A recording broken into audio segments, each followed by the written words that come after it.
देते हैं। हम सभी कहेंगे भाग्यशाली हैं, लेकिन भाग्यशाली तब कहा जाएगा जब भाग्य की तुलना वास्तव में किससे की जा रही है, ये हमारे समक्ष क्लियर हो।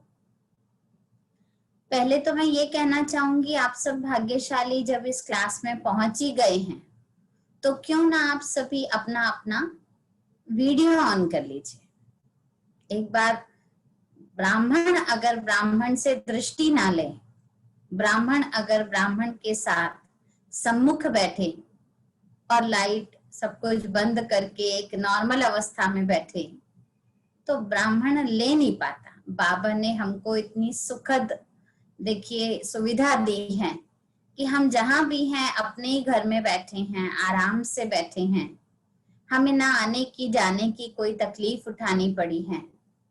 लेकिन घर में बैठ के भी अगर हम हिडन बैठे, बंद होके बैठे, एक दूसरे के भाग्य का मस्तक किसी को दिखाए नहीं, देखे नहीं, तो उस भाग्य की क्या गरिमा और क्या विधि हम सीख पाएंगे।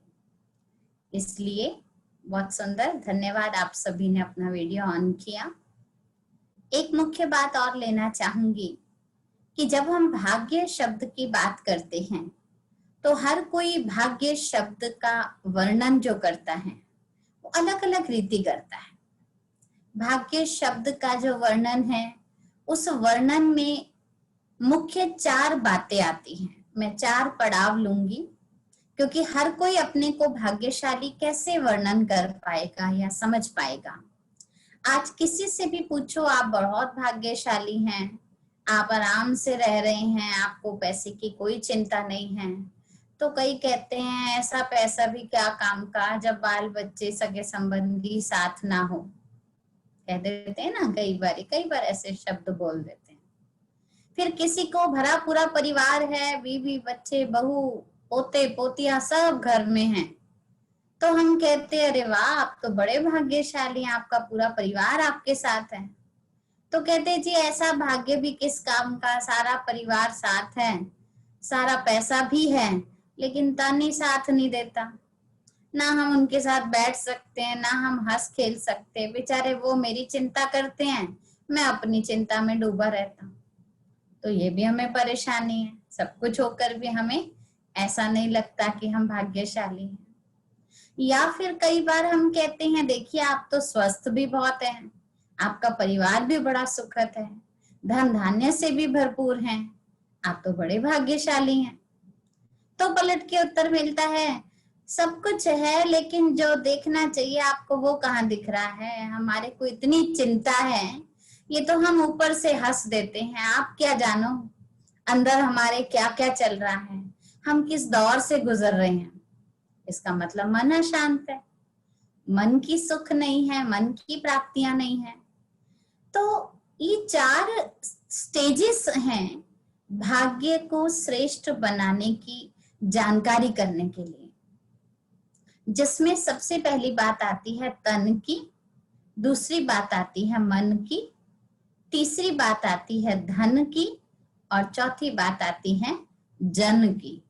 तन, मन, धन और जन, ये 4 बातें, और चारों ही बातों में जब हम अपने आप को सुखी अनुभव करते हैं, संपन्न अनुभव करते हैं, भरपूर अनुभव करते हैं, तो हम समझते हैं कि हमारा भाग्य बहुत सुंदर है।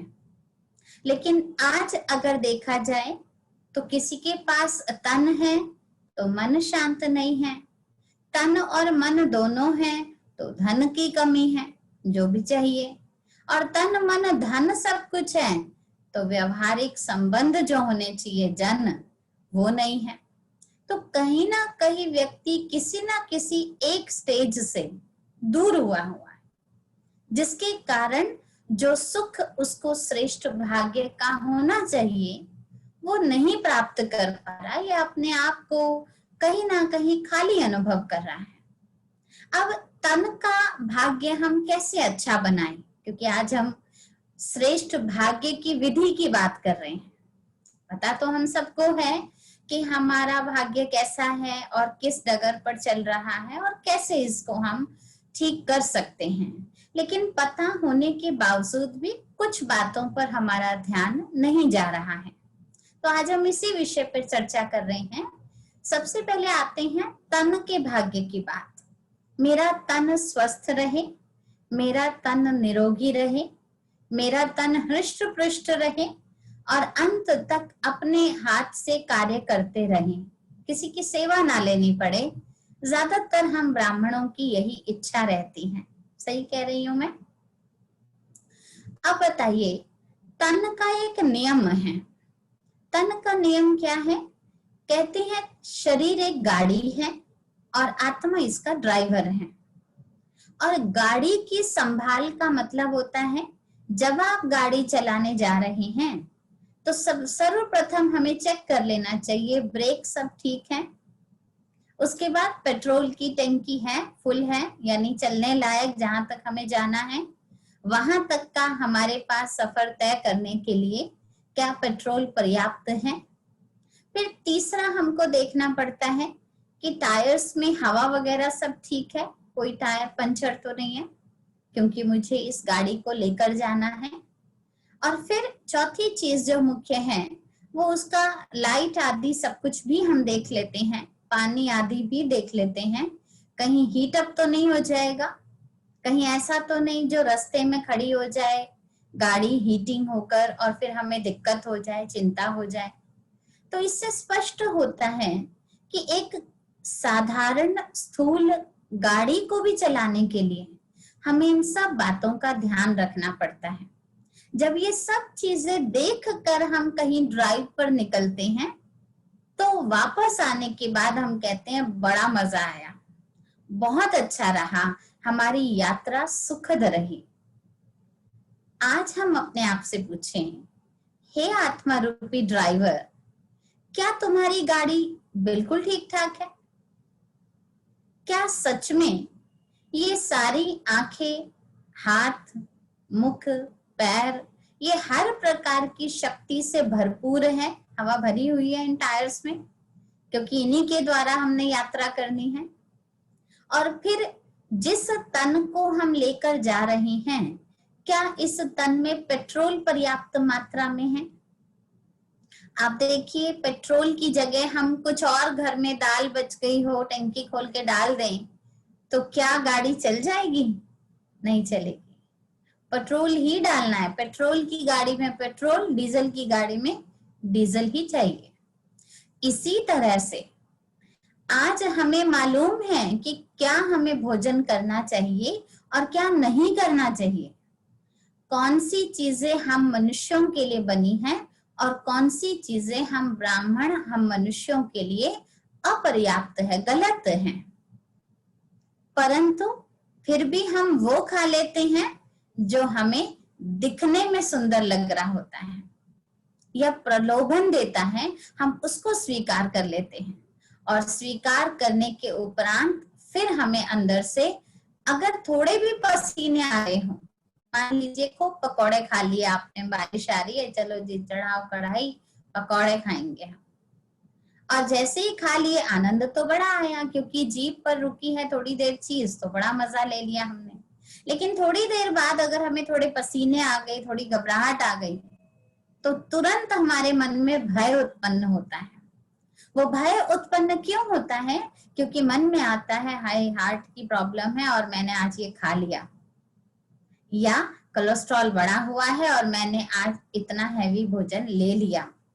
इसका मतलब अगर हम कुछ गलत करते हैं तो हमारे अंदर भय जरूर आता है, ये निशानी है। इसका मतलब तन का भाग्य मुझे ठीक करना है तो उसी चीज का सेवन करें, उसी पर्याप्त मात्रा में करें और उन चीजों को हम अपने में आने दें जो हमारे तन के लिए सही है, यथार्थ है। तब हम निश्चिंत होंगे।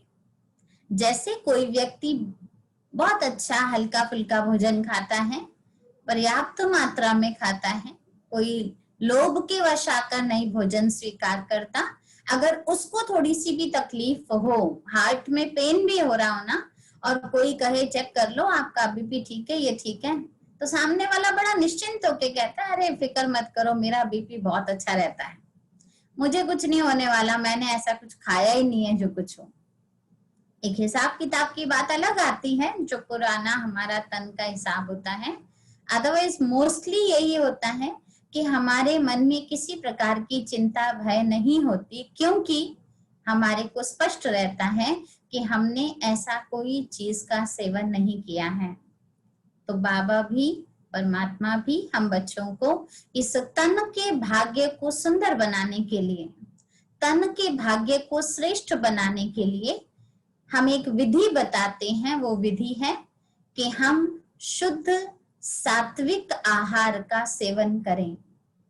शुद्ध सात्विक आहार भी वो शुद्ध कब होगा? आप कहेंगे आजकल तो सारी चीजें अशुद्ध है, दूध देख लो उसमें मिलावट है, सब्जियां देख लो उसमें इंजेक्शन है। तो अब हम कोई खेती बाड़ी तो अलग नहीं शुरू कर सकते हैं, लेकिन फिर भी तन को स्वस्थ बनाने के लिए, उसका भाग्य अच्छा रखने के लिए परमात्मा हमको कहते हैं, भले ही आप शुद्ध शाकाहारी भोजन खा रहे हैं, लेकिन भोजन को खाने से पूर्व परमात्मा की याद में, परमात्मा के भंडारे में बना रही हूँ। आज की ही मुरली में बोला गया बाबा ने, ऐसी स्मृति से जब हम भोजन बनाकर इस तन को भोग लगाते हैं, स्वीकार कराते हैं, तो ये तन मेरा बड़ा भाग्यशाली बन जाता है। इस तन को किसी भी प्रकार की कोई चिंता व भय नहीं होगा।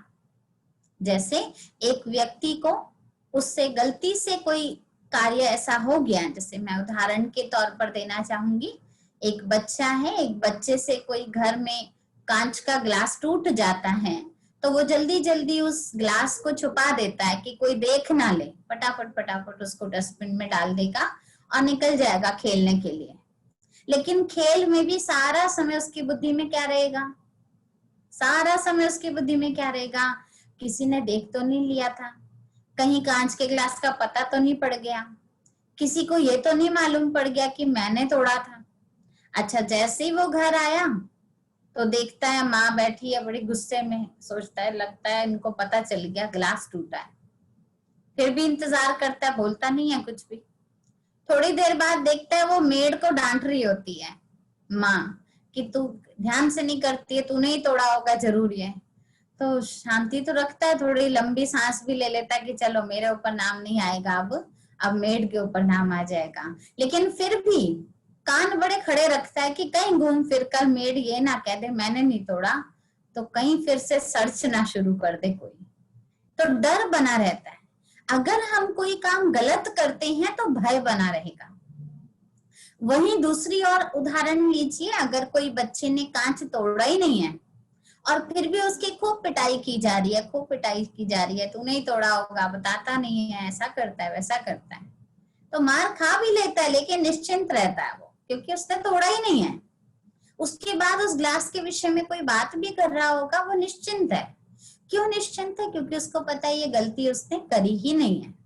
तो यदि हम कोई गलत काम करते हैं तो भय और चिंता के टॉक्सिन्स हमारे तन में अपने आप उजागर हो जाते हैं। और अगर हम ऐसा कोई कार्य नहीं करते हैं, गलती किसी प्रकार की हमने नहीं करी है, तो स्पष्ट होता है हम किसी भी प्रकार की चिंता व भय से मुक्त रहेंगे, हमें कोई परेशानी का अनुभव नहीं होगा। फिर अगली बात आती है मन की। मन मेरा कैसे शांत रहे, मन मेरा कैसे सुखी रहे। अब मन की बात आती है तो मन तो हमारा दिखाई तो देता नहीं है जिसको हम सशक्त बनाएं या जिसकी हम हवा पेट्रोल आदि चेक करें। तो मन में हम किस प्रकार का श्रेष्ठ भाग्य जगाएं या मन को भाग्यशाली बनाने के लिए हम ऐसा क्या करें जो मेरा मन बड़ा भाग्यशाली हो जाए। तो परमात्मा ने हमें इसकी भी बहुत श्रेष्ठ विधि दी है। वो ये दी है कि मन का कार्य बहुत सुंदर है, चिंतन करने का। और चिंतन करने का जो कार्य है वो चिंतन एक प्रकंपन के भाव से होता है। चिंतन की तरंगे होती हैं और वो जब तरंगे उठती हैं तो वातावरण में फैल जाती हैं। इसलिए परमात्मा ने हमको क्या बोला कि सुबह सुबह उठकर जब सारी नकारात्मक वृत्तियां सुषुप्त हो चुकी हैं, सो चुकी हैं, साइलेंट मोड पे जा चुकी हैं, सब कुछ बंद है, उस समय अमृत वेला ब्रह्म मुहूर्त के समय आप अपने मन को उस परम शक्ति परमात्मा के साथ जोड़ लें। जब उस परम शक्ति परमात्मा के साथ हम जोड़ लेते हैं तो उसका रिजल्ट क्या निकलता है? हमारा मन शक्तिशाली होना शुरू हो जाता है, हमारा मन सशक्त होना शुरू कर देता है, इतना तक कि मन में सुविचार आते हैं, क्योंकि परम शक्ति परमात्मा से जुड़ने से, उनसे वो बातचीत करने से, उनसे सुबह सुबह वरदान और वो पॉजिटिव वाइब्स ले लेने से हमारा मन पावरफुल हो जाता है। अब जब एक बार मन के प्रकंपन तैयार हो गए हैं, पावरफुल हो गए हैं, फिर इस मन में कोई हमें पिंच करे, कोई हमें कोई ऐसी बात बोले, कोई टोंट कसे, कुछ भी करे, कोई किसी प्रकार की कोई टीज करे, हमें असर ही नहीं होता, क्योंकि मन बहुत प्रफुल्लित है, मन बहुत भरपूर है। मन का टैंक हमने इतना अच्छा सुंदर भरपूर कर लिया है, जिसके कारण हमारे अंदर कोई ऐसी बात ही नहीं चुभती है जो कोई हमें सुनाए और हम दुखी हो जाएं। इसलिए सुबह का समय अमृत वेले का और सुबह सुबह का पॉजिटिव थॉट, जिसको बाबा मुरली शब्द कहते हैं, जब हम वो सुबह सुबह मन का भोजन कर लेते हैं तो मन का भाग्य जग जाता है। मन का भाग्य जग जाना अर्थात मन श्रेष्ठ चिंतन में रहता है, मन भरपूर रहता है और मन शक्तिशाली रहता है।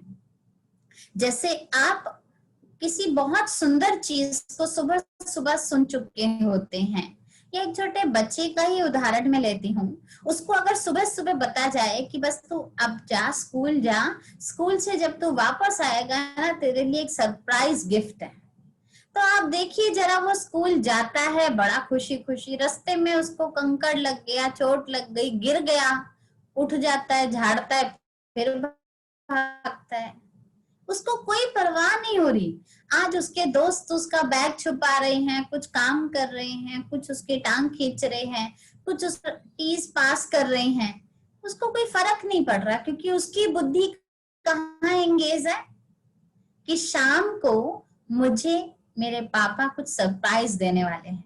वो उस खुशी में इतना तल्लीन है जो उसको यहाँ की बातें मन में डिस्टर्ब कर ही नहीं रही हैं। तो सोचिए कि मन अगर हम भी इसी तरह उस परम पिता आत्माओं के परमात्मा से कुछ ऐसे वरदान, कुछ ऐसी शक्तियां भरपूर कर लें सुबह सुबह का समय, जो मेरा पर्सनल टाइम है मेरे पिता से मिलने का, अगर हम उस समय पर उनसे जुड़ जाते हैं तो ये मन मेरा शक्तिशाली हो जाता है और मन का जो भाव है वो श्रेष्ठ दिखाई पड़ता है। ये जो श्रेष्ठता है मन की, ये वास्तविक मन की शांति को प्रतीत कराता है, मन विजुलाइज कराता है, महसूस कराता है। उसके बाद बात आती है धन की। आज धन की बड़ी दिक्कत होती है, आर्थिकता बहुत डाउन आ चुकी है। हम देखते हैं फाइनेंशियल क्राइसिस इतने हो रहे हैं, जो मनुष्य डिप्रेशन में जा रहे हैं, काम नहीं चल रहा है, और ऐसे में हम बच्चों को परम पिता परमात्मा ने धन को भाग्यशाली, धन से मेरा भाग्य कितना श्रेष्ठ बन सकता है, उसकी विधि बहुत सुंदर बताई है। और उसकी विधि कैसे बताई? आज हम धन जहां आया, जैसा आया, वहां प्रयोग कर लेते हैं, जो आया जिसको आया उसको दे देते हैं। कई बार तो हमें पहचान भी नहीं होती, हम उसको दान समझकर दे देते हैं और ये समझते हैं कि चलो जितनों को हम देंगे उन हमें दुआ मिलेगी। लेकिन हो सकता है आप जाने अनजाने ऐसों को दे रहे हैं जो दुआ देना तो छोड़िए, उस धन का सदुपयोग भी नहीं करते हैं, उसको गलत जगह पर प्रयोग कर लेते हैं और हम समझते हैं कि हमने बहुत बड़ा पुण्य का कार्य किया है। ऐसे में परमात्मा कहते हैं वो धन हमारा ध्यान खींच लेता है। दुनिया में कहावत है, जहां धन होता है वहां ध्यान होता है। आपने अगर ₹2 भी देकर अखबार खरीदा होगा तो आपका ध्यान सारा दिन कहाँ जाएगा? अखबार में, कि आज अखबार खरीदा है, पढ़ा नहीं है, कहाँ है अखबार, कहाँ है अखबार, बार बार ढूंढते रहोगे, क्योंकि आपने पैसे दे के लिए हैं, ऐसे ही नहीं कोई डाल के गया। इसका मतलब है हम अगर ₹2 भी कहीं डाल रहे हैं तो हम उस पर ध्यान को खिंचवाते रहते हैं और बार बार उसकी तरफ हमारी बुद्धि जाती है। आप सोचिए, अगर हम जाने अनजाने धन किसी गरीब को देखकर, आज कई मांगने वाले निकल पड़े हैं जो सहज रास्ता समझते हैं धन कमाने का, अगर हम उनकी दरिद्रता को देखकर, उनके रूप को देखकर हम दे देते हैं धन और वो उसका दुरुपयोग करते हैं, तो आप सोचिए ये धन मेरे श्रेष्ठ भाग्य बनाने में लगा या दुर्भाग्य। आप कहते हैं जी मेरी इंटेंशन तो ठीक थी ना, मैंने तो अच्छे भाव से ही दिया था। आपने तो बहुत अच्छे भाव से दिया था, लेकिन समझ भी तो आपके पास है। यदि धन आपके पास आया है तो ऐसे ही तो नहीं आया, सिर्फ भाव अच्छा रखने से तो धन नहीं कमाया ना आपने भी तो उसके लिए मेहनत करी थी। तो जब धन कमाने में आपने मेहनत करी है तो उस धन को दान रूप में देने में भी थोड़ी मेहनत करनी है। वो मेहनत क्या है? परमात्मा हमको सिखाते हैं, वो मेहनत है पात्र को देखकर दान दे। पात्र को देखकर दान देने का भाव ये होता है कि हम किसको दे रहे हैं, क्यों दे रहे हैं और इस देने से इनको क्या लाभ मिलेगा। जब तक हम ये चीजें नहीं देखते हैं, हमारा धन, हमारा श्रेष्ठ भाग्य नहीं जगा सकता। इसलिए परमात्मा ने धन का भी भाग्य जगाने की बहुत सुंदर विधि बताई है। वो विधि क्या है? धन का भाग्य जगाने की पहली विधि है कि धन हमें बहुत ध्यान से, सुचारू रूप से बचत करना चाहिए। मान लीजिए आपने ₹100 कमाया है तो कम से कम ₹20 उसे बचाइए, 80 में अपना गुजारा चलाइए। अगर हम धन को बचाएंगे तो एक समय धन हमें बचाएगा। ये धन का सुख लेने की विधि है। दूसरा, धन का सुख लेने की विधि है कि धन को किसी श्रेष्ठ कार्य में लगाइए।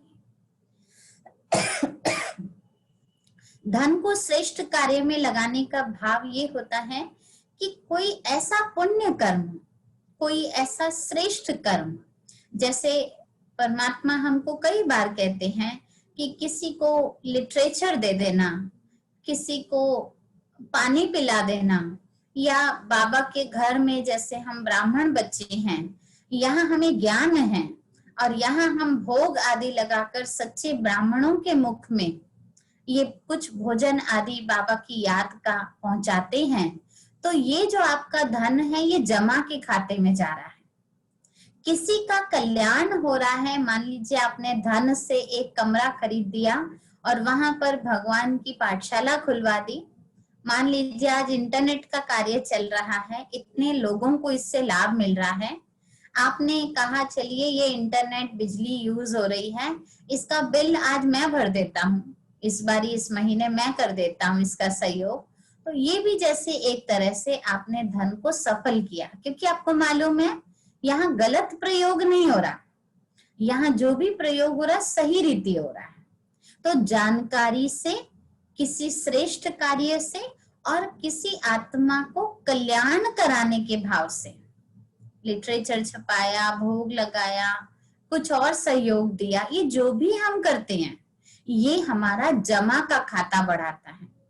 इसीलिए बाबा कहते यहाँ का ₹1 आपका जमा किया हुआ भविष्य में आपको लाख गुना मददगार आपका बन जाएगा, अविनाशी खजाना तैयार कर देगा। तो ये है धन का सदुपयोग करना। और तीसरा इस धन का भाग्य जगाने की बात है कि धन जहां भी दें, हम एक बार बाबा को इन्फॉर्म करके, परमात्मा को बताकर फिर हम उस धन का प्रयोग करें, क्योंकि ये धन अब उसकी अमानत है। ऐसे ही नहीं मन किया उठाया और लगा दिया कहीं भी, आज मन कर रहा था यहाँ मैंने खर्च दिया, नहीं, एक बार उसको बता दो। जैसे घर में बड़े बैठे होते हैं तो बच्चों के लिए ही घर है, फ्रिज में सामान फल फूल आदि आया है वो बच्चों के लिए आया है, लेकिन बच्चे अगर प्यार से पूछ लेते हैं ना, मम्मा मैं एक सेब खा लूं, तो माँ प्यार से पलट के ये नहीं कहेगी नहीं सेब नहीं खाना मैं खाऊंगी, कभी भी नहीं कहेगी, कोई माँ नहीं कहेगी। वो तुरंत क्या कहेगी, हाँ हाँ खाओ ना प्यार से, लाओ मैं काट देती हूँ, उसको खुशी होगी। तो परमात्मा भी कहते, अगर भगवान को हमने कहा था तन मन धन सब कुछ तेरा, तो जब उसको कहा है तेरा, तो जब भी हम उसके धन का खर्च करें, पहले तो उसका मान कर करें, सिर्फ बोलने के लिए नहीं करें। और अगर जब उसका उपयोग करें, तो यदि हम ये शब्द कह देते हैं, परमात्मा आपके खजाने से मैं इस धन का इस वस्तु को लेने के लिए प्रयोग कर रही हूँ, तो ये एक बार का इन्फॉर्म करना, परमात्मा की तरफ से भी हमें स्पेशल दुआ मिलेगी। और हमारा धन, बहुत ध्यान से सुनिएगा, हमारा धन यदि कहीं गलत जगह फंसने वाला होगा वो बच जाएगा। बहुत ध्यान की बात है ये, हम परमात्मा को बताने के बाद अगर अपनी धन की इन्वेस्टमेंट करते हैं तो कभी भी उस धन से हमें नुकसान नहीं होने वाला, हमें बचत ही होगी, हमारे अंदर से एक हिम्मत ही जागृत होगी। और अगर कहीं वो फंसने वाला होगा तो परमात्मा हमको मदद करेंगे, बाबा हमको ऐसी मदद करेंगे कि बस अब इसके आगे हमें किसी प्रकार का प्रयोग इस जगह नहीं करना है। तो ये भी एक जगह से मदद हो जाती है परमात्मा की। ये है धन का श्रेष्ठ भाग्य जगाने की। और फिर आता है जन यानी संबंध। अब संबंधों का भाग्य कैसे जगे? हम कहते हैं संबंध मेरे अच्छे नहीं है, सब कुछ है मेरा कोई संबंध ही नहीं है। तो संबंधों में भाग्य को सुंदर बनाना है तो परमात्मा हमेशा कहते हैं एज्यूम मत करो किसी के लिए, एक्सपेक्ट मत करो किसी से, हमेशा हर चीज को एक्सेप्ट करने की कोशिश करो। क्योंकि जितना हम एक्सेप्ट करने की कोशिश करते हैं उतना जो व्यक्ति जैसा है उसका हम वेलकम करते हैं। माना हमारे नेचर में वेलकमिंग गेस्चर हो, जितना हमारे अंदर वेलकमिंग गेस्चर होगा ना, स्वागत करेंगे, चाहे उसके विचार हैं, चाहे वो व्यक्ति है, चाहे उसका उठना बैठना है, तो उस व्यक्ति को भी अंदर से महसूसता आएगी कि ये मेरे अपने हैं। वो अपनापन का भाव महसूस करेगा जब हमारे इर्द गिर्द आएगा, और तभी परिवार एक अच्छा परिवार बन सकेगा। इसीलिए कई बार कईयों की नेचर हमने देखी है, दुकान पर भी जाएंगे कुछ परचेस करने के लिए, तो परचेस करते करते भी मान लीजिए बड़े गलत टोंट बोलना, कुछ गलत शब्द बोलना, ये कोई चीज है, इससे अच्छी तो मेरे पास बहुत है, अरे अच्छी है तो फिर आप मार्केट क्यों आए थे। लेकिन अगर वो व्यक्ति अपनी दुकान पर जैसा भी माल है, जैसा भी ब्रांड है, अगर वो खोलकर बैठा है और वो उससे कमाकर अपना पेट गुजारा कर रहा है, तो हमें कोई हक नहीं बनता हम उसके ऊपर कुछ व्यंग करें, टीका टिप्पणी करें, नहीं करना चाहिए हमको। हम कई बार किसी व्यक्ति की ड्रेस को देखकर ही कह देते हैं ऐसे कपड़े होते हैं, ऐसे पहनने चाहिए। आप सोचिए जब हम एक परिवार में रहकर ऐसे ऐसे शब्दों का प्रयोग करेंगे तो अगली बार वो अच्छी ड्रेस पहनकर आपके सामने आएगा? कभी नहीं आएगा। उसको पता है इन्होंने दो लाइनें कुछ बोलकर मेरा मूड खराब करना है, मैं इनके सामने ही नहीं आता, ये इधर उधर हो तो मैं चला जाऊं। तो आप सोचिए क्या हमने ये सही किया? वास्तव में परमात्मा हमको बहुत सुंदर विधि बताते हैं कि कभी भी हम किसी व्यक्ति से एज्यूम ना करें। हम कहते मैंने सोचा था वो आएगा मेरे घर में, इतनी मैंने सुबह से सफाई करी, साफ सुथरा करके रखा, इतने सारे व्यंजन बना के रखे, आते ही वो ये तो जरूर कहेगा वाह भाई बहुत सुंदर घर बनाया, बड़ी अच्छी तैयारी करी है। और वो तो आया, खाया और चला गया, कुछ भी नहीं बोला, एक थैंक यू बोल गया। अरे थैंक यू तो बाहर का व्यक्ति भी बोल जाता है। अच्छा वो नहीं बोल के गया तो ये प्रॉब्लम किसकी है? किसने ज्यूम कर रखा था? पहले से सोचकर किसने रखा हुआ था कि वो ऐसा बोलेगा ऐसा बोलेगा? ये तो मैंने सोच के रखा था ना। तो ये सोचना मेरी प्रॉब्लम हुई, उसने तो नहीं कहा था कि मैं बोलूंगा ही बोलूंगा, लेकिन हमने सोचा और जब वो नहीं हुआ तो हमें दुख हुआ, हमें तंगी हुई। तो परमात्मा कहते हैं इससे संबंध हमारे खराब हो जाते हैं। फिर हम कहते हैं सब कुछ है लेकिन रिश्तेदार खुश ही नहीं होते हैं। वो खुश क्यों नहीं होते हैं? क्योंकि हम उनसे कुछ उम्मीदें बनाकर बैठ जाते हैं, हम उनको कुछ अलग ही तराजू में तोल कर बैठते हैं। और जब हम एक अलग तराजू में तोल लेते हैं उनको, तो हमारे मन में हमेशा ये भाव बना रहता है, वो ऐसा करें, वो ऐसा हो। जैसे परिवार में भी होता है कि बहू आएगी ना, बस फिर तो मैं आराम से बैठूंगी। आपने उसको लाते समय ये तो नहीं कहा था कि तुम आओगी तो मैं आराम से बैठूंगी, ये तो नहीं बोला था, लेकिन हमने पहले से अज्यूम कर लिया वो आएगी तो मैं कुछ नहीं करूंगी, मैं आराम से बैठूंगी। अब वो आ गई, अभी भी आप लगे हुए हैं, दुखी हुए जा रहे हैं, तो संबंधों का दुख तो आएगा ना ये। फिर हम कहेंगे जी मेरी तो किस्मत ही खराब है। नहीं, किस्मत तो बहुत सुंदर है, लेकिन हमने उस किस्मत में अपनी मत अलग डाल दी थी। जब अपनी मत अलग डाल दी हमने, अपनी राय अलग बना ली हमने, तो हमारे मन में ये भाव आता है कि मेरी किस्मत ही बेकार है, उसके घर में देखो ऐसा, इसके घर में देखो ऐसा, मेरे घर में देखो ऐसा है। हम कभी भी किसी से तुलना नहीं करें, संबंधों का सुख लेना है तो हर संबंध में सुख देना शुरू कर दीजिए। ठीक है, कई बार ऐसा होता है कि आप कहते हैं मैं तो हर एक के साथ अच्छा रखता हूँ, मेरे साथ ही गलत होता है। निश्चित है, हो सकता है, मैं आपकी बात को मना नहीं कर रही हूँ, लेकिन फिर भी आप अपने देने का काम छोड़े नहीं, क्योंकि जो आपके पास है आप वो दे दीजिए, जो उनके पास है वो दे रहे हैं। एक सूर्य है, रोज रोशनी देता है। कोई कोई घर वाले हैं जो 12 बजे तक उठते ही नहीं है, दरवाजा बंद ही रहता है, तो सूर्य नाराज नहीं होता ये कहकर कि इतना दरवाजे तक, दरवाजे के छेद से भी मैं रोशनी देता हूँ, देखो ना ये दरवाजा खोलते ही नहीं है, मैं आगे से रोशनी नहीं देना, बंद ही कर देता हूँ। नहीं, तभी तो आप और हम सभी भक्ति काल में सूर्य को देवता मानकर उन पर जल चढ़ाते आए, नतमस्तक होते आए। तो ये अर्थ क्या है? वास्तव में ये अर्थ है देने का, भाव रखने का।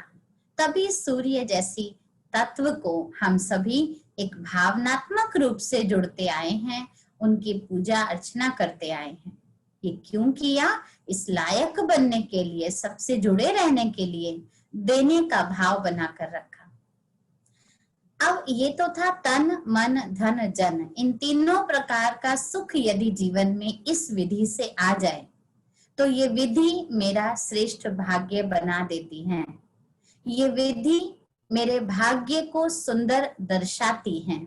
लेकिन आज तक आपने देखा होगा, लॉकडाउन में आप सबने बहुत अभ्यास भी किया होगा, या आपके घर में बाल बच्चों ने, बहू बेटों ने ये किया होगा कि कुछ नया ट्राई करे तो YouTube पर सर्च किया होगा, कुछ नया बनाते हैं, घर में बैठे कुछ नया सीखते हैं। तो जब इस टॉपिक का नाम मैं पढ़ रही थी कि भाग्य बनाने की श्रेष्ठ विधि, तो विधि शब्द सुनकर मेरे मन में आया कि विधि से पहले तो सामग्री होनी चाहिए, है ना। कोई भी चीज की विधि हम कब करते हैं? जब हम सामग्री लिखते हैं, और सामग्री लिखते हैं इसका भाव आता है कि हमें मालूम होना चाहिए क्या क्या चीजें हमें चाहिए और फिर हम उसका कैसे कैसे प्रयोग करें। तो सामग्री कौन कौन सी है? पहले तो मैं ये कहूंगी कि हम सभी एक शब्द का प्रयोग आपस में ब्राह्मण जब मिलते हैं तो अवश्य करते हैं। कौन सा वो शब्द है बताएंगे आप सभी? ओम शांति का शब्द है ना, आप सभी बोलते हैं। और इतना ही नहीं, भक्ति काल में भी ओम शब्द को बहुत महत्व दिया। तो ओम शब्द में 3 अक्षर आते हैं, आ, उ और मा। तो ये तीनों अक्षर हमें बहुत सुंदर भाग्य बनाने की सामग्री दे रहे हैं। सुनिएगा, बहुत सुंदर आज बाबा हमको ये 3 सामग्री दे रहे हैं। आ का अर्थ है आचरण, उ का अर्थ है उच्चारण और मा का अर्थ है मन। आचरण, उच्चारण और मन। अब आप कहेंगे ये सामग्री क्या हुई भाई? ये आचरण, उच्चारण, मन। इसीलिए परमात्मा ने हमको इसके साथ एक गुण भी दे दिया, शांति, है ना। शांति शब्द हम साथ बोलते हैं। इसका अर्थ क्या है कि मुझे शांति अपने जीवन में लानी है, तो सिर्फ मुख तक नहीं, मेरे आचरण में भी शांति हो, मेरे बोल में भी शांति हो और मेरा मन भी शांत हो। आप में से कईयों का ऐसा अनुभव होगा, मैं पूछना चाहूंगी, आप में से कईयों का ऐसा अनुभव होगा कि आप सभी ने ऐसा महसूस किया होगा कि कोई आपके घर आया, मान लीजिए ये आप किसी के घर गए और किसी ने कहा अरे आप आए हैं, बड़ा आपने सरप्राइज दे दिया, आइए आइए, बड़ा अच्छा लगा आपको देखकर। उन्होंने कहा तो सही, लेकिन आपको अंदर से लगा इसको अच्छा लगा नहीं है। लगा आपको ऐसा? आप पहुंच तो गए जल्दी से, लेकिन जैसे आपको अंदर से फील हो रहा है, वाइब्रेशन ऐसी आ रही है कि मुंह से तो ऊपर से मुस्कुरा रहे हैं, अंदर से इनको लग रहा है ये कैसे आ गए सुबह सुबह, और अब एक बार फोन तो कर देते, फोन तो करना चाहिए था ना, देखो ना ऐसे ही आ जाते। मन में संकल्प चल रहे हैं, लेकिन ऊपर से उन्होंने बड़ा अच्छा आपका वेलकम कर दिया, आइए अंदर आइए, बैठिए, पानी लेंगे, चाय लेंगे। तो इसका मतलब हम बोल कुछ रहे हैं, लेकिन हमारे मन के वाइब्रेशन कुछ और है। वो मन के वाइब्रेशन कुछ और होने से वो कैच हो रहे हैं आपको। तो आप बैठे हैं वहां पर, लेकिन एक कंफर्टेबली फील नहीं कर पा रहे। अंदर से क्या आ रहा है आपको मन में, लगता है इनको अच्छा नहीं लगा, मैं जल्दी चली जाती हूँ, मैं तो मैं थोड़ी देर के लिए आई थी, ऐसा फील हो रहा है। वो क्यों हो रहा है? क्योंकि हमारे जो आचरण उच्चारण दोनों में अंतर है। दिखाई कुछ दे रहा है, वाइब्रेशन कुछ और आ रहे हैं, बोल हम कुछ और रहे हैं ऊपर से। तो ये अंतर आ जाने के कारण हमारी विधि ठीक नहीं बन पा रही है। इसीलिए सामग्री में क्या ऐड करना है जिससे मेरी विधि एक्यूरेट रहे। तो आचरण में मेरा क्या होना चाहिए, उच्चारण में मेरा क्या होना चाहिए, इस पर हम आज थोड़ा सा ध्यान खींचेंगे। सबसे इंपॉर्टेंट बात आती है जब हम अपने मन में कोई भी कार्य करने की सोचते हैं, क्योंकि भाग्य की सबसे पहली सीढ़ी क्या है? कर्म। आप कहते हैं ना, हाथ पे हाथ रखने से किसी का भाग्य नहीं बनता, करेंगे तो भाग्य बनेगा, यही सुना है ना हमने। तो जब कर्म ही आत्मा का पहला भाग्य बनाने की पहली सीढ़ी है, तो इस कर्म को जब हम करें तो मेहनत और ईमानदारी से करना, यह है मेरा आचरण। मेरे आचरण में मेहनत हो, मेरे आचरण में ईमानदारी हो। हम कोई भी काम करें, कोई भी कार्य करें, उस कार्य में मेरा भाग्य सफल होता हुआ दिखाई दे, उसके लिए मेरा सबसे पहला आचरण कैसा होना चाहिए? अपने आप से ऑनेस्ट होना चाहिए और अपना 100% दीजिए उसमें। 100% देना माना हम पूरा भरपूर प्रयास जब हम करते हैं, अपनी मेहनत करते हैं, तो उसका फल निश्चित ही निकलेगा, ये हमें खुशी महसूस होती है अंदर से। इसलिए पहली चीज आचरण में मेरे पास ईमानदारी भी होनी चाहिए और ईमानदारी के साथ साथ मेहनत भरपूर मात्रा में होनी चाहिए। ये मेरे आचरण में दिखाई दे। जब कई देखते हैं ना कि सुबह से लगा रहता है, सारा टाइम में देखती हूँ इसको काम करता रहता है, तो वो जो करता हुआ आपका रूप देख रहा है ना, अगर कोई कह दे ना ये तो निठल्ला है, कुछ नहीं करता, तो कोई मानेगा नहीं, क्योंकि आपके आचरण में वो चीज दिखाई दे रही है।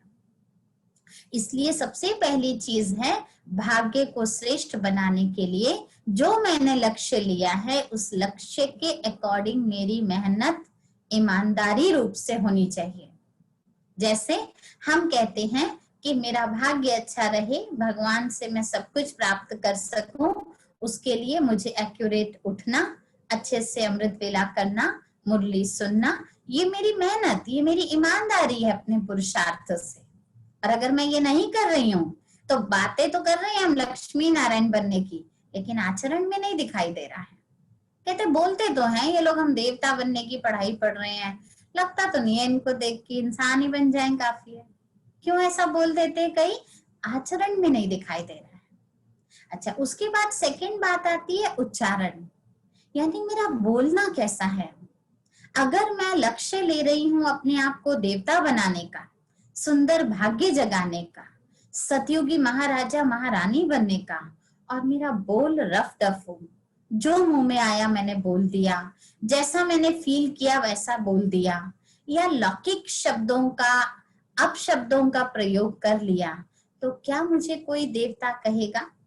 जैसे मान लीजिए हम जन्माष्टमी पर श्री कृष्ण राधा बनाते हैं अपने घर में ना, छोटे छोटे बच्चों को तैयार करके श्री कृष्ण राधा बनाते हैं। तो श्री कृष्ण राधा बनाने के बाद उनको क्या कहते हैं? हरकतें ऐसी मत करना, आराम से खड़े होना, शांति से रहना, कोई आए ना उनको प्यार से आशीर्वाद देते रहना। ये मत कहना ओए तू कब आ गया, ऐसे मत बोलना, आप अभी कान्हा जी बने हो। तो इसका मतलब आप देखो, आप उनको कितना अच्छा फीड करते हो ना, कि आपने ड्रेस पहनी है तो आपके अंदर बोल में भी वो चीज होनी चाहिए। अच्छा, बांसुरी पकड़ के कोई ऐसे ऐसे घुमाए, कोई ऐसे ऐसे हिलाए, तो आप क्या कहते हो? नहीं नहीं, बांसुरी ऐसे पकड़ के रहनी होती है, ऐसे से नहीं हिलानी होती। इसका मतलब हमारा बोल, हमारा आचरण दिखाना चाहिए, तब तो हम लक्ष्य को प्रतीत कर पाएंगे। तो हम सभी अगर भाग्यशाली बनना चाहते हैं, और हमारे बोल में क्या होता है, आप और हम कभी साधारण रीति बोल लेते हैं। कोई पूछता है और सब ठीक है, कहते जी कहाँ ठीक है, सिर दर्द बड़ा रहता है, कमर में बड़ा दर्द है, आजकल तो नींद ही नहीं आ रही है। आप सोचिए, हम उच्चारण अगर अपने लिए ऐसा कर रहे हैं, मुख से बोल अपने लिए ऐसा बोल रहे हैं, तो बताइए कहाँ से नींद आएगी और कहाँ से स्वास्थ्य ठीक रहेगा? नहीं आएगा ना। हम कई बार ये शब्द कह देते हैं, सिंपल रीति शब्द कहते हैं, मेरी तो किस्मत ही ऐसी है। मैं कई बार ऐसा देखती हूँ कि आपने अपने लिए बड़ी अच्छी चीज बनाई खाने के लिए, और खाना 2 मिनट आप इधर के उधर गए और वो चीज जल गई। थोड़ा सा आप इधर के उधर थोड़ा सा गए और वो चीज जल गई, तो आप इमीडिएट अपने लिए शब्द क्या बोलते हैं? आज तो किस्मत ही खराब थी, इतना अच्छे मन से बना रही थी, देखो ना जल गई चीज। एकदम ही दूध जला है मान लो, या वो चीज जली है, आपने एकदम ही किस्मत को दोष दे दिया। और एकदम किस्मत को दोष दे दिया, इसका मतलब आपके शब्द अपनी किस्मत के लिए अभिशाप बना या वरदान बना? अच्छी आपकी किस्मत, एक चीज के जल जाने से किस्मत थोड़ी ना हमारी खराब हो जाएगी। लेकिन हम सोचते हैं हम तो ऐसे ही बोल रहे हैं। या कोई हमें देखता है, हम सोचते हैं जी सब ठीक ठाक है, हम कहते हैं ठीक ठाक बोलेंगे नजर लग जाएगी, इसलिए हम कहते हैं नहीं जी कहाँ ठीक ठाक चल रहा है, बस ऐसे ही गुजारा चला रहे हैं। तो सोचिए, आस पास का वातावरण, जो पूरा यूनिवर्स है, वो हमको कहता है तथास्तु, ठीक है तो गुजारा ही चला फिर। और कई ऐसे लोग होते हैं जो क्या बोलते हैं, हम मौज में है जी, बस परमात्मा की कृपा है, आपकी दुआ है, बड़े खुश हैं। तो उनके पास कुछ नहीं होता, फिर भी बड़े मौज में होते हैं, फिर भी बड़े खुश होते हैं। क्यों? क्योंकि वो जो बोल रहे हैं वो सारे यूनिवर्स में घूम रहा है, और जो सारे यूनिवर्स में घूम रहा है वो उनको एक दुआ की तरह मिल रहा है। और तीसरी चीज है मन। मन से स्वीकार करे अपनी सफलता को। हम लोग प्लानिंग बहुत बनाते हैं, लेकिन अंदर से एक्सेप्ट नहीं करते। आप में से कई होंगे जिन्होंने लॉकडाउन में सोचा होगा कि आज से ना हम थोड़ा एक्स्ट्रा पुरुषार्थ करते हैं। अभी हम घर में बैठे हैं तो हम 4 बजे की जगह 3:30 बजे उठेंगे, थोड़ा एक्स्ट्रा बाबा से पावर लेंगे। बाबा ने बड़ा तपस्या का टाइम दिया हमको, बड़ा अच्छा रियलाइज करके अपने को प्रॉमिस करते हैं। अच्छा, फिर क्या करते हैं, अलार्म भी लगा लेते हैं 3:30 का, 3:15 का लगाकर। आप रात को सोए भी होंगे जरूर, लेकिन रात को सोते समय एक संकल्प आ गया, अगर नहीं उठे तो। एक संकल्प आया, अगर नहीं उठ पाए, ऐसा तो नहीं सारा दिन मेरे को थकावट रहेगी, बहुत काम करने हैं, मेड्स भी नहीं आ रही है, ऐसा हुआ है, ऐसा बड़े एक्सक्यूजेस मन में आ रहे हैं। तो आपने जितना भी स्ट्रॉन्ग संकल्प लिया हो, वो मन ने आपकी चीज को एक्सेप्ट कर लिया। और जिस मन से आपने कमजोर संकल्प लिया, वो मन आपको करने के लिए प्रेरित नहीं होने देगा। इसलिए हमेशा ये ध्यान रखिए, मन के विचारों से भी अपने आप को सफल बनाने की कोशिश करते रहिए। मन के विचारों से भी अपने भाग्य की सराहना करते रहिए। वाह मेरा श्रेष्ठ भाग्य, मुझे भगवान मिला वहां। कुछ दिन पहले बाबा ने मुरली में कितना सुंदर कहा, अपनी प्राप्तियों की लिस्ट बनाओ, देखो उसको। कभी कुछ ऊपर नीचे हो तो वो लिस्ट खोलकर देखते रहो, ताकि मुझे मेरे भाग्य के ऊपर बड़ा नाज रहे, मुझे अपने भाग्य के ऊपर बड़ा खुशनुमा महसूसता हो, और ये महसूसता मेरे भाग्य को सुंदर बना देगी। इसलिए ये 3 कार्य करेगा कि जो आप करना चाहते हैं, पहले मन की धरती पे उसका पिक्चर बना लीजिए और बार बार उसको होता हुआ देखिए। जैसे आजकल काम नहीं चल रहा ना, लेकिन हम ये शब्द बोले ही नहीं चल रहा है, जितना चाहिए उतना चल रहा है, ये बोलिए। अच्छा बोले, जितना मेरे को चाहिए ना, 2 रोटी चाहिए पेट को, उतना बाबा दे रहा है, ये बोलेंगे तो उतना दे देगा बाबा। आप कहेंगे ना काम में नहीं चल रहा, काम में नहीं चल रहा, बंद है आजकल, सब कुछ बेकार है, तो होगा भी नहीं जो चल रहा होगा।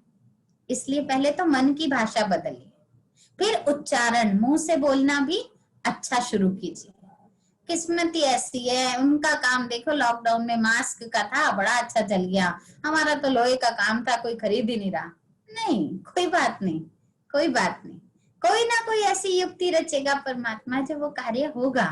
लेकिन उच्चारण मेरा मेरे प्रति तथास्तु अगर कुछ कोई कहे तो वो अच्छे के लिए कहे, और फिर साथ में मेरा आचरण भी खुश रहे। ऊपर से तो बोलूं हाँ वाह मेरा भाग्य है, और माथे पर लकीरें हो टेंशन की, तो वो भाग्य भाग्यशाली की बातें नहीं होगी।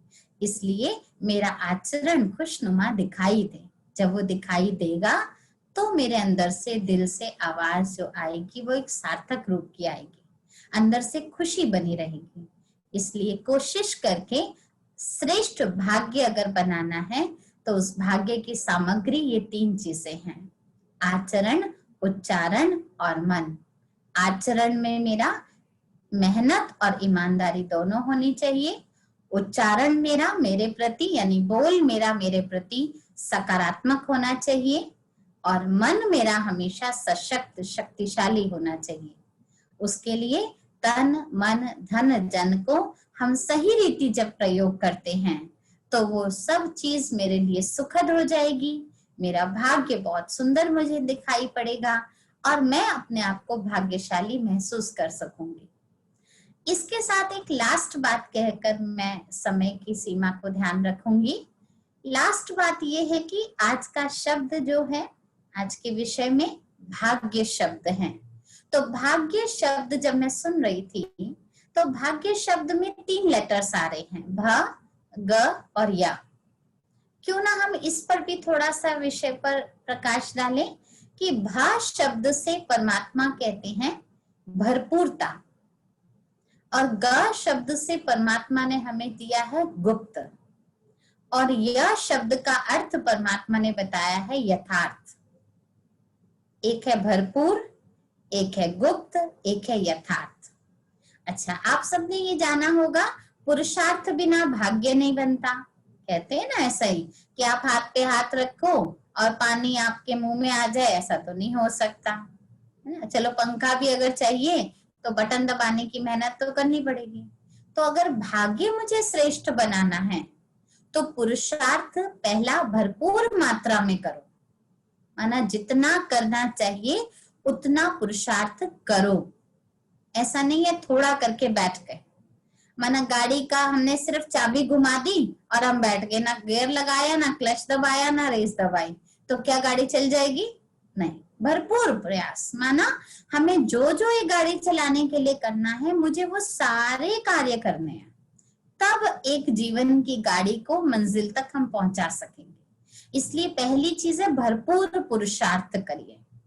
दूसरा गुप्त पुरुषार्थ कीजिए। गुप्त का मतलब होता है दिखावे का नहीं, कि किसी को बताने के लिए। आजकल तो मैं बहुत योग लगा रही हूँ, आपने देखा कई जा के पूछते हैं आपको लग रहा है कि मैं योग लगा रही हूँ, मेरा थोड़ा गुस्सा खत्म हो रहा है तो ये लगने की बात नहीं है, ये लोगों को अपने आप दिखाई दे जाएगा, ये वर्णन करने की बात नहीं है। गुप्त पुरुषार्थ, हम जितना गुप्त रहेंगे उतना हम ज्यादा उसका लाभ ले सकेंगे। इसलिए तो कहते हैं बीज, कर्म बीज है, और बीज को कहाँ डाला जाता है? बाहर नहीं डाला जाता, खड्डे के अंदर गुप्त डाला जाता है। बीज अगर बाहर आ जाएगा ना तो पेड़ सूख जाएगा, बीज को गुप्त रहना पड़ता है। इसी तरह हम कर्म करें, पुरुषार्थ करें तो उसका वर्णन नहीं करें, मैंने इतना किया, मैंने इतना किया, कई बड़ा वर्णन करते रहते हैं। तो वर्णन करने से हम वर्णन करके इतना थक जाते हैं जो कर ही नहीं पाते, फिर कुछ अपनी प्लानिंग ही इतना सुनाते रहते हैं, तो जब करने का भाव आता है तब तक हमारी आधी हिम्मत जा चुकी होती है। तो इसलिए ये भाग्य शब्द हमें बता रहा है भरपूर पुरुषार्थ कीजिए, लेकिन गुप्त करिए। गुप्त करने का अर्थ है कि ज्यादा वर्णन करना, दिखावा करना जरूरत नहीं है इसकी। फिर यह शब्द हमें यथार्थ पुरुषार्थ का इशारा दे रहे हैं। यथार्थ पुरुषार्थ, बहुत ध्यान से समझिएगा इस बात को। यथार्थ पुरुषार्थ का मतलब होता है कि श्रीमत के अनुसार पुरुषार्थ कीजिए। जैसे मैं एग्जांपल देना चाहूंगी, हम समझते सभी ब्राह्मण मिलकर कि हम इकट्ठे बैठकर संगठित योग करते हैं। चलो 4-5 जने ही करते हैं, ज्यादा लोग नहीं, लेकिन 4-5 जने। तो क्या होता है, हम दीदी से बोलते हैं, दीदी हम 4-5 जने बैठकर योग करेंगे, करें हम यहाँ सेंटर पर आकर। तो चलो दीदी ने कह दिया होगा कि अभी तो खुला नहीं है सेंटर, तो अभी आप जहाँ जहाँ है वहीं कीजिए, अभी मत आइए। तो आपको लगता है एक तो हम पुरुषार्थ कर रहे हैं, ऊपर से हमें आने ही नहीं दिया जा रहा है, देखो ना। फिर ऐसा करते हैं, हम आपस में अपनी कमेटी बना लेते हैं, क्योंकि आदत तो होती है ना लौकिक में किट्टी बनाने की आपस में। तो वो आपस में अपनी कमेटी बना लेंगे, सैटरडे तुम मेरे घर आना, संडे मैं तुम्हारे घर आऊंगी। अब कोई ये श्रीमत नहीं थी, बड़ों की परमिशन भी नहीं थी, निमित दीदी की परमिशन भी नहीं थी, लेकिन हम पुरुषार्थ तो कर रहे हैं, हम तो कुछ गलत थोड़ी कर रहे हैं। हम बैठकर योग करेंगे, कुछ और नहीं करेंगे, कुछ खाएंगे पिएंगे भी नहीं, हम सिर्फ योग करेंगे। लेकिन कभी तुम मेरे घर, कभी मैं तुम्हारे घर। वास्तव में बाबा ने हमको ये परमिशन नहीं दी है। हमें जो करना है बड़ों को बता के करना है, बड़ों से पूछ के करना है। और अगर बड़े अभी हमें टाइम दे रहे हैं कि कोई बात नहीं अभी अकेले करिए, कुछ समय बाद हम ये आयोजन कर देंगे आपके लिए, तो इसमें हमारा कल्याण समझिए। ये है यथार्थ पुरुषार्थ। अब डॉक्टर ने कहा गोली खाओ, ये नहीं कभी भी खा लो, कैसे भी खा लो, या किसी को भी खिला दो, पेट दर्द है ये ले खा ले, मैं भी यही खाता हूँ, ऐसे नहीं है। उसका पेट दर्द किस वजह से, आपका पेट दर्द किस वजह से, समझना चाहिए। इसीलिए तो बाबा ने सेंटर बनाए, निमित दीदियां बनाई, बड़े बनाए, जो भी बनाए वो इसीलिए बनाए। तो यथार्थ विधि से अगर हम पुरुषार्थ करते तो हमारा भाग्य जगता है। नहीं तो हम कंप्लेन करेंगे, मैं तो अमृत वेला भी उठती हूँ, मैं तो मुरली भी सुनती हूँ, पता नहीं मेरे को लग तो नहीं रहा मैं देवता बनूंगी। वो क्यों नहीं लग रहा? क्योंकि आप यथार्थ नहीं कर रहे हैं। कर तो रहे हैं, लेकिन जैसा बाबा की श्रीमत है, जैसा बड़े निमित्त हमें बता रहे हैं, अगर हम उस रीति नहीं करेंगे तो हमारा भाग्य चल तो रहा है, सेटिस्फेक्शन तो मिल रही है, लेकिन वो श्रेष्ठ बन रहा है, उसकी खुशी, वो खुशबू आना, वो महसूस नहीं हो पा रही है। तो इन छोटी छोटी बातों पर, सिंपल सी बातें आप सब जानते ही हैं, हमारे डेली रूटीन में ध्यान रखने की बातें हैं। इन बातों पर अगर हम ध्यान देंगे तो मैं आशा करती हूँ निश्चित ही आप अपने भाग्य को श्रेष्ठ बना सकेंगे। सामग्री ध्यान से प्रयोग कीजिएगा, विधिवत प्रयोग कीजिएगा, तब आपका भाग्य बहुत सुंदर रहेगा, सुखद रहेगा और सफल रहेगा। ओम शांति। दीदी जी शायद हमारे बीच में ही हैं, दीदी कुछ कहना चाहेंगे? ओम शांति। बहुत बहुत धन्यवाद। अभी हमारे बीच में बड़ी दीदी है, सुजाता दीदी है, कालका जी सेंटर से। तो दीदी दो शब्द आशीर्वचन के कहेंगी। ओम शांति। लता बहन, लता दीदी, लता दादी, ओम शांति, ओम शांति। कालका जी बगिया से अब आप हमारी इतनी सुंदर बगिया में आए हैं। ये कालका जी की बगिया के ही फूल हैं। इन फूलों के द्वारा आपका स्वागत है, स्वागत है, स्वागत है। थैंक यू दीदी। ठीक है, ये बगीचे के ही फूल हैं। जी। बाकी तो आपकी मैंने सारी बातें सुनी। तो सत्यम शिवम सुंदरम, बाप की सुंदर संतान, लवली स्वीट। हाँ, तो कितनी प्यारी प्यारी बातें आपने बनाई, और इतना अच्छा टॉपिक कि श्रेष्ठ भाग्य बनाने की विधि क्या है। सुंदर, अति सुंदर विचार आपने हमारे सामने रखे। तो जरूर सभी को बहुत अच्छे लगे होंगे। है तो बाबा का खजाना जो हम सभी बच्चे निमित्त बन के इसको बांट रहे हैं जी। तो करुणा काल की बलिहारी। नहीं तो हर एक अपनी अपनी गृहस्थी में मस्त था, अपने अपने सेंटरों में मस्त था, लेकिन बाबा ने ये अच्छी युक्ति रची है कि हम एक दूसरे के नजदीक कैसे जाएं। तो करोना काल में देखो, चाहे देश है या विदेश है, सब बहनों के विचार, सब बहनों के जो अपने अनुभव हैं। अब अनुभव तो देखो जैसे टीवी में भी आता है प्रेरणा के रूप में, पहले ये सब कहाँ था। तो ये सारा विश्व हमें अब क्या लगता है, अब ये तेरे मेरे से भी हम सब ऊपर चले गए हैं। ये मेरा सेंटर, ये तेरा सेंटर। तो अभी तो हम सब बहनों के जो अनुभव हैं, बाबा ने कहा ना, अनुभव की अथॉरिटी ही दिल को लगेगी बातें। ज्ञान तो कई बार हम मुख से सुनाते हैं, लेकिन जो अनुभव से निकली बातें होती हैं, जो जीवन से निकली बातें होती हैं, वो दूसरों तक दिल से जाती हैं। दिल से निकली बात दिल तक जाती हैं। तो लता बहन, आपका बहुत बहुत धन्यवाद, जो आपने बहुत कम समय के अंदर हमारा निमंत्रण स्वीकार किया। तो लता बहन बहुत मिलनसार है, बहुत स्वीट है, ऑलराउंड है। हमारी दोस्ती पता है सर ये कहाँ से शुरू हुई थी? हम एक बार अकाउंट से आ रहे थे, तो ट्रेन के अंदर हमारी दोस्ती की शुरुआत हुई, अंताक्षरी और चुटकुले। तो अंताक्षरी चुटकुले करते करते हमारी दोस्ती को पता नहीं कितने साल हो गए होंगे, 20 साल हो गए होंगे, 20 साल हो गए हैं। तो इस बहन की विशेषता क्या है, अगर मेरी पीठ भी होगी ना तो पीछे से पकड़ लेगी, अच्छा ओम शांति भी नहीं है, यानी इतनी निरंकारी है, जो पीठ पकड़ के अभी गले लगाएगी, इतना प्यार करेगी, ऐसे मिलेगी जैसे पता नहीं हमारा पुनर्जन्म का कोई पुराना ही रिश्ता है। इतने प्यार से हम लोग मिलते हैं।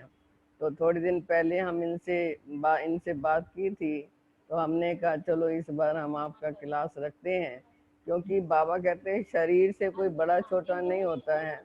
जो बाबा हमें इतने खजाने दे रहा है, जो हम जीवन के अंदर धारण करते हैं, कहते हैं भक्तों को, बाबा कहते हैं भक्तों को दान दो, गरीबों को दान दो, लेकिन ब्राह्मणों को भी हमें ये आज बाबा का ज्ञान एक दूसरे से मिल रहा है। तो ये भी बहुत बड़ा, ब्राह्मणों को दान तो नहीं कहेंगे, ब्राह्मणों को कहेंगे एक दूसरे को सहयोग देना। तो आपकी क्लास हमें बहुत अच्छी लगी, सबको बहुत अच्छी लगी होगी। चलो हम दूर हैं भले, लेकिन मन से जो है हम बहुत नजदीक हैं, आपको देख रहे हैं। मैं बैठी थी, सारी क्लास आपकी सुनी, बहुत अच्छे आपने बाबा की बातें सुनाई, सबने मनोरंजन किया होगा इस चीज का, ठीक है ना। तो इसलिए भाई बहनों का भी, जिन्होंने अपना समय निकाल कर इस क्लास के अंदर आए, 100 भाई बहन इसके अंदर बैठे हुए हैं। और ये भी बताओ ना, आप किसी की क्लास में 5 बजे नहीं आते, हमेशा 6 बजे आते हो। तो क्लास हमारी हमेशा 5:30 से 6:30 चलती है, लेकिन आज 5:15 बजे क्लास हुई, फिर भी देखो क्लास के अंदर। तो इससे सिद्ध होता है कि सब आत्माओं को बहुत प्यास है, बाबा के ज्ञान की बहुत प्यास है। तो आप सभी की प्यास बुझाई है, इसलिए आप सभी को अपनी चक्कर दीदी का भी, जिन्होंने आपको हमारी बगिया में भेजा है, उनको भी धन्यवाद, आपको भी और आपकी सहयोगी साथियों को भी, और हमारे कालका जी की भाई बहनों की तरफ से आपको बहुत बहुत बहुत प्यार, शुक्रिया, थैंक यू। थैंक यू दीदी, फिर से आपका फूलों के द्वारा स्वागत करते हैं। थैंक यू दीदी, थैंक यू वेरी मच, बहुत अच्छा लगा आपसे मिलकर। ओम शांति लता बहन जी। अच्छा, मैं आपको एक बात बताऊं, बाबा बोलते हैं ना, प्यार में बहुत ताकत होती है जी। ये जो आपकी दीदी है ना जी, जिसकी भी क्लास 6 से 7 होती है ना, उसको तो अटेंड करती है, 5 से 6 वाली क्लास अटेंड नहीं करती। और आज मैंने देखा कि लता बहन की क्लास है, तो सबसे पहला स्टूडेंट यही था। 5 बजे तैयार होके बैठी कि आज लता की क्लास है। मतलब मैं सच्ची बात हंस रही हूँ, लेकिन बाबा भी हमें बोलता है कि जहाँ मोहब्बत है वहाँ मेहनत नहीं। तो इस तरीके से हम सीख सकते हैं कि जीवन में बाबा मिला है और बाबा से, ब्राह्मण परिवार से, अपनी आत्मोन्नति से हमें प्रेम है, तो कुछ भी मुश्किल नहीं, सब कुछ सहज है। जी तो आपकी क्लास हम सभी ने सुनी और